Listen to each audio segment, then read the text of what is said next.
அடிக்க முடியாது. அடிச்சா வெள்ளக்காரன் துப்பாக்கி எடுத்து சுட்டு போவான். அதனால கிறிஸ்துவ முதல் கன்னியாகுமரத்தில் கட கட கடன்னு வளர்ந்துச்சு. ஏன்னா அங்க போனாதான் அடிக்க முடியாது, அங்க போனாலும் சட்டை போடலாம்.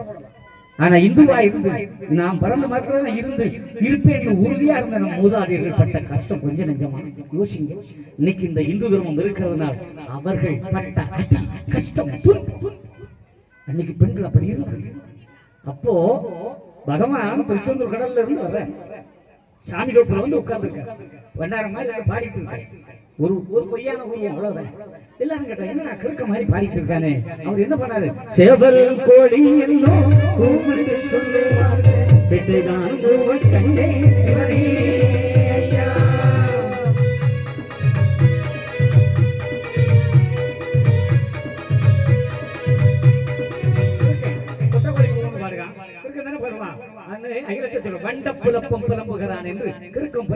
மக்கள் சொன்னாங்களா? ஆனா அன்னைக்கு நடக்குதா? பொட்டக்கோழி சரகத்துக்கு கூவுதா? முன்னெல்லாம் ஆம்பளைங்க நாட்டாண்டாங்க, ஊராண்டாங்க, பஞ்சாயத்து ஆண்டாங்க.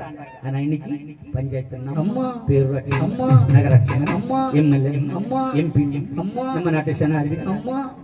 நம்ம எல்லாம் சும்மா ஒண்ணு கிடையாது. பொண்டாட்டியே கவுன்சிலர் ஆகிட்டு நாங்க கையை கட்டிட்டு இருந்தாங்க. ஒரு மாதிரிப்பட்ட பொண்டாட்டியாவது செய்யணும் புருஷன் இருப்பா. சிலவா என் தொழில நீ தலை போடாதீங்க, நம்ம கஷ்டப்படுத்துவோம். அப்ப அவ பெரிய சேர்மன் ஆயிடுவான். என்ன செய்யறது நாட்டுக்குள்ள? ஐயா சொன்ன பெண்ணாலே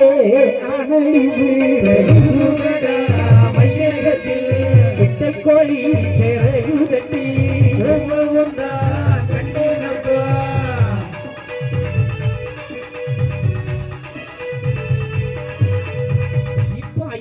என்ன நடக்குன்னா, ஐயா ஏண்டா இப்படி வர சாமி கோப்புக்கு வரன்னு கேட்டாரு. ஏண்டா துண்டை கட்டிட்டு வர?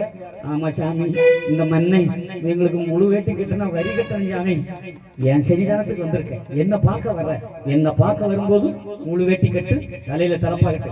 ஐயா ஒன்னும் கொடி ஏந்தி போராடல, எனக்கு உரிமை கொடுக்க போராடல. என் நடைக்கு வரவே இப்படித்தான் வரணும், நீ வாடா. ஐயாவுடைய நாமத்தை விட்டு வேற்றிக்கிறது வீரம். மன்னன் அதுவும் மன்னா கிடையாது,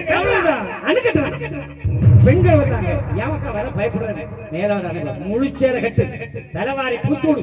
பெண்ணு உன்னால முடி வளர்க்க முடியாதுயா. முடி வளர்ந்த ஒரு அடிக்கு ஒரு கப்பம் கட்டணும்.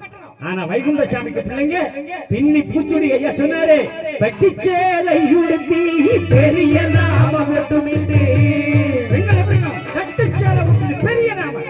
இப்ப பொம்பளை தலப்பா கட்டிட்டாரு, இது ஆம்பளை தலப்பா கட்டி அத ஆண், நீ பெண்ணு.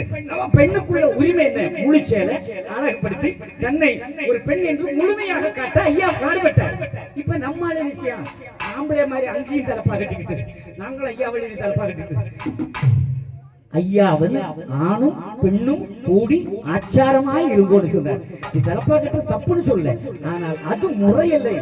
ஆம்பளை எப்படி ஜம்முன்னு ஆமா பட்டு சரிகை கட்டி ஜம்முன்னு வா அப்படின்னு சொன்னாரு. நிறைய மேதாவிகள் இப்படி எல்லாம் வச்சிருக்காங்க. நம்ம சொன்னா பத்தியா அசோச்சந்திரன் பெண்களை தலைப்பா கட்ட கட்டு, இன்னும் கொஞ்ச நாள் விட்டா பொம்பளை வேட்டியும் கட்டிட்டாலே வேட்டி சட்டை தானே மிச்சம் அப்படின்னு சொல்லி அம்மா மாதிரி வந்தாச்சு. வேட்டி சட்டை தலைப்பான்னு கட்டிட்டு ஆமா யார் ஆம்பளை யார் பொம்பளை வித்தியாசம் தெரியல. நிலைமை இப்படி போயிட்டு இருக்குது. அதான் ஐயா சொன்னாரு, நாகரிக போதையாரே நாடுதடே மாறுதடா தங்க கூட்டம் இல்லையப்பா கூட்டம் அடிக்கடியது.